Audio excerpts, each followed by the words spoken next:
Hey, I'm back this time with my final SAS haul. This is pretty small and honestly just a couple of items, but I wanted to go ahead and just film a video anyway and just kind of talk about my commentary for the end of the sale and what's coming next. So no chit chat today. So let's go ahead and jump right in. Like I said, it's really only a couple of items, but they're things I've been eyeing a little bit, or I had a coupon for, or it was a great deal, so I wanted to pick it up. So I picked up two hand soaps, at least two hand soaps in the same scent. I picked up two hand soaps in Island Margarita. So you guys know I'm a foaming person, but I did not find this in foaming. I don't know that it's been put out this summer in foaming. So when that situation arises, but I want that fragrance, I will go ahead and pick up the gentle cleansing. I just, prefer foaming. So the key notes are fresh squeezed lime and sea salt. Those notes have changed, but we've had Island Margarita around forever. The thing is, I don't really like Island Margarita in home fragrance. It's a little much for me. And I'm saying that as someone who really does not mind a strong fragrance at all, but it just kind of like gets in my mouth a little bit. I don't know how else to describe that, but you guys know what I mean. So I much prefer it in hand soaps. To me, it's much more palatable in the hand soap. I considered getting it in a single wick actually, which is strange because I'm definitely not a single wick person, but I figured an Island Margarita single wick may be more up my alley since a 3-wick is too much for me. I mean, I may or may not pick it up. It's online, so I can't go to a store and get it. At least not near me. So maybe I'll wind up getting that eventually just as like a random end of SAS thing. But for now, I just picked up two hand soaps. So you guys know that I do try to be conservative with my hand soaps.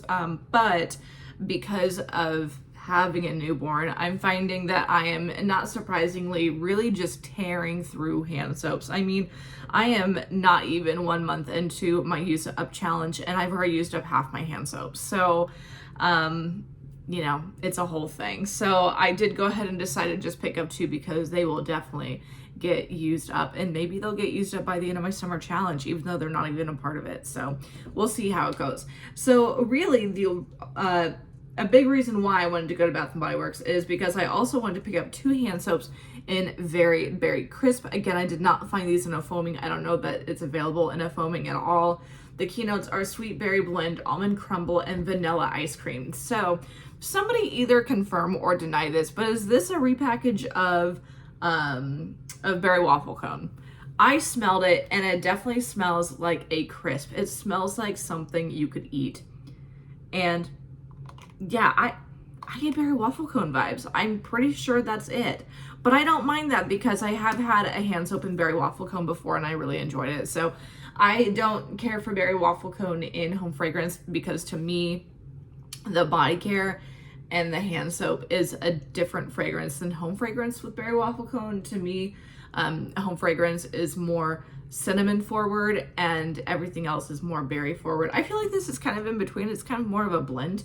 But anyway, so I always think about picking up berry waffle cone in home fragrance and then I never do, just because I prefer it in body care. But again, I feel like this is more like half and half, but to me it's more palatable than the home fragrance. But again, if somebody can confirm or deny that Very Berry Crisp is berry waffle cone, let me know. I would be interested to know your thoughts. Okay, so those are the hand soaps. Like I said, I really try to be conservative, but I think that by the end of summer, I will be dipping into all the hand soaps I purchased at SAS, or at least most of them, and maybe some others too. So I just need something to tide me over to fall, which I have never said in terms of hand soaps, but here we are. Okay, so I also wanted to go in because I had a reward coupon or a free item reward that was expiring.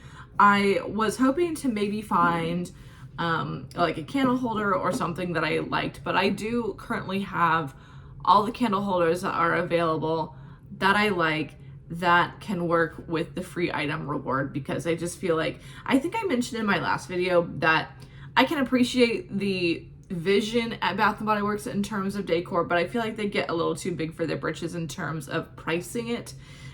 So anyway, that was a bit of a tangent, but I did want to pick up a free item. So I picked up a shower gel in warm vanilla sugar. We all know this fragrance, but it says the keynotes are intoxicating vanilla, white orchid, sparkling sugar, fresh jasmine, and creamy sandalwood.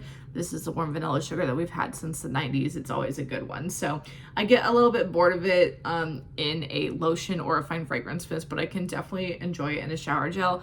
I also really enjoy warm vanilla sugar in a pocket back and a hand soap as well. So that's always good to have. So this is a good any time of year fragrance. So if I need something for fall, which is very possible because I am getting to a point with my shower gels where a lot of it is just things I've hoarded, or if I need something to tide me over at the end of summer, which again is always possible with shower gels, then this is always good, again, for really any time. This is definitely seasonless to me.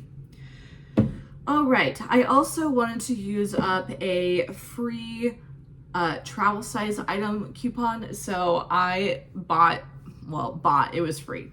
I picked up an At the Beach. I really enjoy this for travel size items. At the Beach is something I enjoy from about March or April through about September. So it's definitely not for everyone. I've mentioned that before on my channel. It's definitely a coconut, slightly floral sea salt fragrance, but I really enjoy it. It debuted in 2017 and I've really enjoyed it ever since. It's also a little bit nostalgic to me because I used it for the first time when I went to Melbourne, Australia for the first time a couple months before I moved there. So there is some nostalgia to being in this city for the first time and then moving to the city to be with my now husband. So I also picked up one wallflowers, a little bit unusual because I don't pick up wallflowers very often because I don't go through them very often. But I did pick up a Paris Cafe. I want to say this was, I suppose I have my receipt right here. Let's see, where is it? I'm sure, oh, here it is. Okay, so I paid $1.99 for it. Yeah, it was 75% off. So originally $7.95. I paid $1.99. So I didn't use, I have a 20% off coupon in my app, but I chose not to use it because it's good through the end of July, at least pretty much. And I would rather use it on, or is it the end of August? I don't know. I have a while to use it, but I'd rather use it on fall items just because I feel like it would go farther. So yeah, I didn't use like a % off coupon. So this was $1.99 at 75% off. So the keynotes for Paris Cafe are rich roasted coffee, sugared brioche, and vanilla creme. And I feel like this is the closest that we're probably ever going to get again to espresso bar. So if you know, back in the day, if you enjoyed espresso bar, that was a good candle. So if you like coffee, that was a great candle, but this is definitely the next best thing to that. So that is all. Like I said, it's kind of like a little bit random odds and ends for the end of SAS, but that tends to be how my SAS hauling goes by the end. I do think this will be my last one. I really can't see myself going back just because I feel like I have pretty much everything that I want. And as other people have mentioned, there's at SAS anymore, there's definitely less and less of like the treasure hunt. It's more so they just bring stuff for SAS. And so because of that, I feel like, you know, I'm kind of good with what I've got. I don't feel compelled to go back just to see what there is to see. So, with my free item reward and also my 75% off, the hand soaps were $3.25 and the wallflower, like I said, was $1.99. After tax, I spent $16.60 on all of that. So I'm pretty good with that. Again, it's kind of small, kind of random, but because I had a number of different things, I did want to shoot a video about it. Like I said, I really wish that Bath & Body Works would bring back the kind of treasure hunt SAS that they had going about 10 years ago. I mean, I know I love nostalgia, but I do kind of miss that element that SAS used to be. I feel like there are certainly good deals to be had at SAS still, but I do miss the kind of like bin diving situation that we had before COVID. So the other thing I will say though is that what I wish Bath & Body Works would also go back to is having more items in the signature collection. I just feel like anymore it's all about seasonal stuff, because as I was looking for a free item for my reward to pick up, I felt like there was less and less of a wall of just signature stuff that there has been in the past. So I do wish that Bath & Body Works would put stuff like strawberry pound cake or whatever within their signature stuff, because it always comes back anyway. And just make sure they're putting more of a focus on signature items as well as seasonal stuff like they did in the past. Like when they had the Pleasures collection, I felt like their signature collection was definitely a lot more robust than it is now. So that's just kind of like, it's something I guess I had never thought about before I went into Bath & Body Works yesterday, but that is a thought that I had as I was picking out an item to get for my free item reward. So yeah, that's it. How did I feel SAS went? I thought it was fine. I thought the selection was fine. I know people like to hang crap on Bath & Body Works just because of, you know, changes that they've made over the past 10 years especially or so, but something that I will say I liked about this SAS is I felt like the prices weren't too gimmicky. I feel like they can get that way with 3-wick candles especially, but I felt like the prices were right for virtually everything else, and really I guess everything overall this SAS. I don't feel like there was so much back and forth with pricing that we've gotten in the past. And again, I know you can say that about 3-wick candles, but I feel like with everything else it was priced low from pretty much the beginning.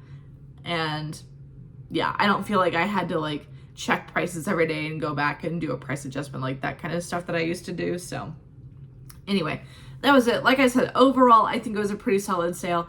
I'm very okay with the fact that I'm done with it. I did feel like I got good stuff and I'm ready to move on. So that's it. Let me know what your thoughts about this summer SAS were. Let me know what you have picked up lately. I am always looking for new people to follow or subscribe to. So definitely let me know if you've recently done some hauls. And yeah, I think that's about it. So now that I'm done with my SAS purchasing, I am going to kick off my next round of collection updates. So especially if you're new, definitely stick around because virtually all of my content is about Bath & Body Works. And I'm going to have a lot of videos coming out soon about like my hand soap collection and my shower gel collection and my fine fragrance mist collection. So tons and tons of content coming out soon, so definitely stay tuned. So as always, don't forget to like, comment, and subscribe. Don't forget to follow me on Instagram at Lifting and Lipstick. I'm gonna put that down below, and I'll see you guys next time. Bye.